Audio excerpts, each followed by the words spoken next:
Tahukah kamu kalau kura-kura itu bukan cuma lambat, tapi juga punya cara napas yang nggak biasa? Yup, beberapa jenis kura-kura bisa bernapas lewat bokong.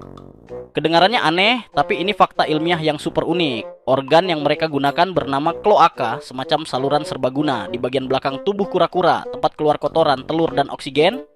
Jadi begini, saat musim dingin datang, kura-kura biasanya masuk ke mode rebahan maksimal alias hibernasi di dasar danau.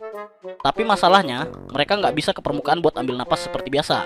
Nah, disitulah kloaka berperan. Bagian dalam kloaka punya banyak pembuluh darah kecil yang bisa menyerap oksigen langsung dari air, kayak wifi oksigen yang tersambung ke belakang tubuh. Cara napas ini bahkan dapat membuat kura-kura bertahan hidup di air selama berbulan-bulan tanpa naik ke permukaan. Jadi, selama kamu mikir kura-kura itu cuma diem aja di lumpur, sebenarnya dia lagi narik napas. Tapi bukan dari hidung, dari pantat.